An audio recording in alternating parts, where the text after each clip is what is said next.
ఓం మహాగణాధిపతయే నమః. ఓం గురుభ్యో నమః. ఓం శ్రీమాత్రే నమః. పరమేశ్వర స్వరూపమైనటువంటి జ్యోతిష, వాస్తు మరియు ఇతర అనేకమైనటువంటి శాస్త్రములను మనకు అందించినటువంటి మహర్షులకి నమస్కారం. హయగ్రీవ హయగ్రీవ హయగ్రీవేతి యోవధేత్ తస్య నిస్సరతే వాణీ జహ్నుకన్యా ప్రవాహవత్. అరుణాం కరుణాతరంగితాక్షీం ధృతపాశాంకుశపుష్పబాణచాపాం అనిమాదిభిరావృతాం మయూకైః అహమిత్యేవ విభావయే భవానీం. శ్రీమాత్రే నమః. ప్రేక్షకులకి ఆ లలితాంబిక అమ్మవారి యొక్క అనుగ్రహం పరిపూర్ణంగా కలగాలని మనస్ఫూర్తిగా కోరుకుంటూ మనం ఈరోజు చెప్పుకోబోయే టాపిక్ ఏమిటంటే, కుంభరాశిలో శని వక్రగతిలో ఉంటూ మనకి అక్కడి నుంచి 6వ స్థానంలో కుజుడు ఎంటర్ అవుతూ, ప్రజెంట్ అయితే కుంభం నుంచి 5వ స్థానంలో కుజుడు ఉన్నాడు. తన శని వక్రించినందుకు తన యొక్క కాంబినేషన్, తన యొక్క దృష్టి 5-9 యాక్సెస్లో ఉంటూ, దాని తర్వాత అక్టోబర్ 20వ తేదీ నుంచి కుజుడు కర్కాటక రాశిలోకి వస్తాడు. అలా కర్కాటక రాశిలో నీచంలో ఉన్నప్పుడు కుజుడి మీద దృష్టి ఉన్నందుకు అసలు ద్వాదశ లగ్నాల వారు ఏ విషయాల పట్ల జాగ్రత్తగా ఉండాలి, ఏ విషయాల్లో బాగుంటుంది, మరియు అదేవిధంగా ఏ పరిహార మార్గం చేసుకోవాలి, ఈ యొక్క విషయాలు చెప్తుంది నేనైనప్పటికీ కూడా చెప్పిస్తుంది సాక్షాత్ లలిత అమ్మవారిగా భావిస్తూ ఒక్కొక్క లగ్నం గురించి, లగ్నం తెలియని వారి రాశి గురించి తెలుసుకుందాం. మీన లగ్నము, మీనరాశి, మీనం వారికి కనుక చూసుకున్నట్లయితే ఇక్కడ శని కుజుల యొక్క ప్రభావం మొట్టమొదటిగా అక్టోబర్ 20 వరకు 4వ స్థానంలో కుజుడు ఉంటే మనకి వ్యయస్థానంలో శని ఉంటాడు. అక్టోబర్ 20 నుంచి 5లో కుజుడు ఉంటే వ్యయంలో ఉంటాడు. అంటే ఏంటి, కుజుడి యొక్క దృష్టి శని మీద ఉంది. అంటే 12వ స్థానం ఎక్కువ డ్యామేజ్ అవ్వబోతుంది 5వ స్థానం యొక్క ప్రభావం వల్ల. అంటే 5వ స్థానం అంటే ప్రేమ, సంతానము, వాటి మూలంగా కొన్ని ఖర్చులు కానివ్వండి, లేనట్లయితే క్రియేటివ్ రిలేటెడ్ మూలంగా మనం పెట్టేటువంటి ఇన్వెస్ట్మెంట్స్, అదేవిధంగా ముఖ్యంగా కనుక చూసుకున్నట్లయితే 12వ స్థానం ఏదైతే శని భగవానుడు ఉన్నాడో దాని మీద కుజుడి యొక్క దృష్టి ఏదైతే ఉందో ఇట్స్ వెరీ క్లియర్లీ షోయింగ్ మీకు మీ యొక్క గ్రహస్థితి ఏదైతే ఉందో, పంచమంలో ఉన్నటువంటి కుజుడు ఎవరైతే ఉన్నారో, స్నేహితుల మూలంగా ఏదైనా క్రియేటివ్గా మనం చేయాలనేటువంటి ఆలోచన విధానం మూలంగా, ప్రేమ వ్యవహారాల మూలంగా మీరు ఎంత ఖర్చు పెడుతున్నారు, లేనట్లయితే అనవసరంగా ఇన్వెస్ట్మెంట్ చేస్తున్నారా. కొంతమంది చూడండి, ఎవరినో ఇష్టపడ్డాను వాళ్ళ కోసం నేను ఇది ఇన్వెస్ట్మెంట్ చేస్తున్నాను అంటూ ఉంటారు. అటువంటి విషయాల్లో కొంత జాగ్రత్తగా ఉండాలి. లేదా జీవిత భాగస్వామితో, ఎందుకంటే 12వ స్థానం అనేటువంటిది వివాహం తర్వాత ఉండేటువంటి జీవితాన్ని చెప్తూ ఉంటుంది. సో ఎప్పుడైతే అక్కడ శని నుండి కుజుడు యొక్క దృష్టి ఉందో, సప్తమంలో కేతువు ఉన్నాడో, లగ్నంలో రాహు ఉన్నాడు. అంటే రాహు అంటే ఏంటి, ఇమాజినేషన్. సప్తమంలో కేతు అంటే సెపరేషన్ ప్లానెట్ ఉంది. 12లో శని నుండి కుజుడు దృష్టి ఉంది. అంటే ఏమిటి, పార్ట్నర్స్తోనే వివాహ జీవిత సంబంధించిన విషయాల్లో చాలా కేర్గా ఉండాలనేటువంటి అంశం ఇక్కడ సూచిస్తుంది.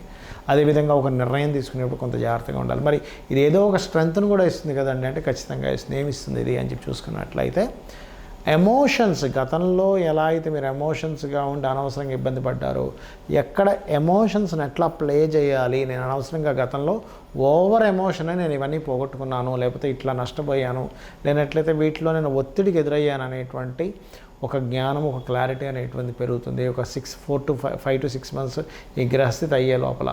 అలాగే ఇక్కడ ఇంకోటి ఏంటంటే, ఈ శనిని కనుక కుజుడు చూసేటప్పుడు కొంచెం ఇంపోర్ట్ ఎక్స్పోర్ట్ బిజినెస్ చేసేవారు కూడా కొంత జాగ్రత్తగా ఉండాలి. అయితే ఈ శని మీద కుజుడు దృష్టి ఉంది. ఇది కంప్లీట్ అయిన తర్వాత మాత్రం ప్రాపర్ ఇన్వెస్ట్మెంట్స్ ఏంటనేటువంటిది ఒకటి తెలుస్తుంది. అక్కడి నుంచి మీరు చేసే ఇన్వెస్ట్మెంట్స్ బాగుంటాయి కూడా. ఇక మీరు చేయవలసినటువంటి దేవతారాధన ముఖ్యంగా లక్ష్మీ నరసింహస్వామి కానీ, ఆంజనేయ స్వామి ఆలయానికి వెళ్ళడం కానీ, సుబ్రహ్మణ్యేశ్వర స్వామి ఆలయాలకు వెళ్ళడం కానీ, నవగ్రహాల్లో కుజ శని గ్రహాల దగ్గర దీపారాధన చేయడము, గోవులకి గ్రాసము, మంగళవారం నాడు గ్రాసము క్యారెట్స్లో తినిపించడము, శనివారం నాడు 4 ఉండలుగా బెల్లం చేసి తినిపించండి, అన్ని విధాలా బాగుంటుంది.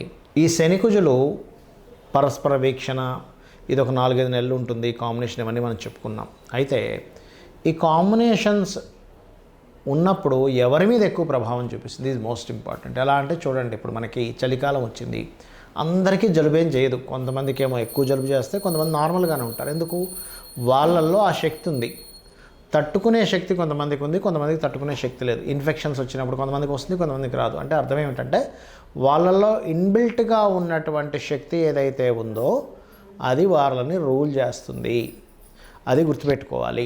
అలాగే మరొక విషయం ఏంటంటే, మరి ఎవరి మీద ఎక్కువ ప్రభావం చూపిస్తుంది, మీ జన్మజాతకంలో కనుక శని కుజుల వీక్షణలు ఉన్న అంటే శని నుంచి కుజుడు అష్టమంలో ఉండడం, లేకపోతే శని నుంచి కుజుడు సప్తమంలో ఉండడం, చతుర్థంలో ఉండడం, దశమంలో ఉండడం, అంటే 4 and 10 యాక్సెస్ ఇట్లా ఉన్నాయి, లేదా కలిసి ఉన్నారు, అప్పుడు మీరు మరింత జాగ్రత్తగా ఉండాలి. అదీ కాకుండా ఆ కాంబినేషన్ ఉన్నటువంటి వారు పర్టికులర్గా మహాదశ కూడా నడుస్తుంది అనుకోండి, అంటే శని కుజులు కలిసి ఉన్నారు లేదా వీక్షణలో ఉన్నాయి, ఆ మహాదశ నడుస్తుంది, కుజ మహద్దశో శని మహద్దశో, లేకపోతే ఆ రెండూ కలిసి ఏ రాశుల్లో ఉందో ఆ రాశి దశ, అంటే ఉదాహరణకి బుధ రాశుల్లో ఉంది బుధదశ వచ్చిన, కర్కాటకంలో చంద్రరాశిలో ఉంది చంద్రదశ వచ్చిన, సింహరాశిలో ఉంది రెండు కాంబినేషన్ కలిసి రవి యొక్క మహాదశ వచ్చిన, ఇట్లా ఆ రెండూ కలిసి ఏ రాశుల్లో ఉన్నాయో ఆ మహాదశ, లేదా రెండు విడివిడిగి రాశుల్లో ఉంటే ఆ అంతర్దశ మహాదశ, ఎందుకంటే అవి రూల్ చేస్తూ ఉంటాయి. కాబట్టి ఇది గుర్తుపెట్టుకోండి. మరి కొంతమందికి ఏమండి మాకు రాశి తెలియదు, నక్షత్రం తెలియదు, లగ్నం తెలియదు, మేము ఏం చేయాలని అడుగుతూ ఉంటారు. అలాంటి వారు చేయవలసింది ఏమిటి అంటే సింపుల్గా ఏమీ లేదు. ఇక్కడ మీకు దగ్గరలో గోశాల ఉన్నట్లయితే గోవు దగ్గరికి వెళ్ళి చక్కగా మీరు క్యారెట్లు బెల్లము తినిపించండి. మంత్రం ఏం చేసుకోవాలి? లలితా సహస్రనామాల్లో ఓం అనాకలిత సాదృశ్య చుబుకశ్రీ విరాజితాయై నమః, ఓం స్కందాయ నమః, లేదా ఓం హరిమర్కట మర్కటాయ నమః, ఈ రెండు కలిపి కూడా చేసుకోవచ్చు. ఓం అనాకలిత సాదృశ్య చుబుకశ్రీ విరాజితాయై నమః, ఓం హరిమర్కట మర్కటాయ నమః, ఈ రెండు సంపుటీకరణ చేసినట్టుగా కూడా చేసుకుంటే మీకు ఆ శని కుజులు ఎవరైతే ఉన్నారో ఆ ఎనర్జీ ఫార్మింగ్ చేసేటువంటిది ఎలా అంటే ఇప్పుడు బాగా బయట చలేస్తుంది, కానీ కోట్ వేసుకున్నాం, స్వెటర్ వేసుకున్నాం, మనకు చలియదు. ఎందుకు? బయట చలి ఉంది కదండి, అంటే మీరు ఒక రక్షణ కవచాన్ని పెట్టుకున్నారు. అలాగే ఒక మంత్రం అనేటువంటిది ఏం చేస్తుందంటే ఆ ఎనర్జీని ఫామ్ అవ్వనివ్వకుండా చేస్తుంది, ఇది గుర్తుపెట్టుకోండి. అలాగే మరొక విషయం ఏంటంటే ఎప్పుడైనా శని కుజులు ఉన్నప్పుడు ఏమవుతుందంటే మనుషుల్లో అన్నిట్లో కూడా ఒక అగ్రెసివ్ నేచర్ని ఇస్తుంది. మనుషులు మాత్రమే కాదు, మీరు పెంచుకునేటువంటి పెంపుడు జంతువుల్లో, అది గుర్రాలు కావచ్చు, కుక్కలు కావచ్చు, పిల్లులు కావచ్చు, ఏదైనా పెంపుడు జంతువులు చూస్తున్నాం అనుకోండి, అవి కొంచెం అగ్రెసివ్గా ప్రవర్తిస్తుంటాయి. అలాంటప్పుడు మనం చూడండి కొన్నిసార్లు చూస్తుంటాం, ఓ పిల్లవాడు ఎవరో వెళ్తుంటే కుక్కలు ఏవో వెంటబడ్డా ఆయన ఇట్లాంటివి. అంటే ఏమిటి? చిన్నపిల్లల్ని ఎక్కడికైనా పంపించేటప్పుడు పెద్దవాళ్ళకంటే ప్రాబ్లం లేదు, అక్కడ కాస్త ఈ జంతువులు ఉన్నాయి, ఈ రోడ్డు మీద ఉండేటువంటి కొన్ని ఉంటుంటాయి. ఒక్కోసారి ఆవు వచ్చే ఉన్న పొడి చేస్తుంటాయి, ఎద్దు వచ్చే ఉన్న పొడి వస్తుంది, లేనట్లేదు కుక్కలు వచ్చే చేస్తుంటాయి. ఒక్కోసారి కొన్ని ఊర్లలో కొన్ని చింపాంజీలు, కోతులు లాంటివి వచ్చే వాళ్ళలో చేస్తూ ఉంటాయి. అంటే ఏమిటి?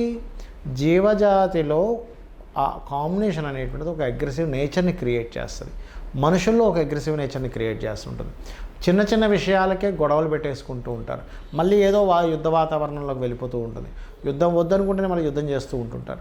ఇలాంటివన్నీ కూడా జరుగుతుంటాయి. కాబట్టి మీరు కనుక ఈ రెండు నామాలు రెగ్యులర్గా కనుక చేస్తూ నువ్వులు కందులు దానంగా ఇస్తూ ఉన్నట్లయితే మీకు డేట్ ఆఫ్ బర్త్ ఉన్నా లేకపోయినా మీ గ్రహస్థితి తెలిసినా తెలియకపోయినా ఇబ్బంది ఉండదు. అయితే ఇక్కడ ముఖ్యంగా గోచార గ్రహం యొక్క ప్రభావం కొంతే ఉంటుంది. మీకు ముఖ్యంగా మీ జన్మజాతకంలో లగ్నం ఎలా ఉంది, మీ స్థితి తెలుస్తుంది, మీ ధనాధిపతి ఎలా ఉన్నాడు, మీరు ఏ రంగంలోకి వెళ్తే ధనం సంపాదిస్తారో తెలుస్తుంది, మీ సిబ్లింగ్ కారకుడు ఎలా ఉన్నాడు, మీకు సహకరించే వాళ్ళు ఎవరెవరో తెలుస్తుంది, మీ చతుర్థాధిపతి ఎలా ఉన్నాడు, మీరు గృహం ఎప్పుడు ఎక్కడ ఎలా కొనుక్కోవాలి, ఎందులో బాగుంటుంది ఎందులో బాగాదు అనే విషయం తెలుస్తుంది.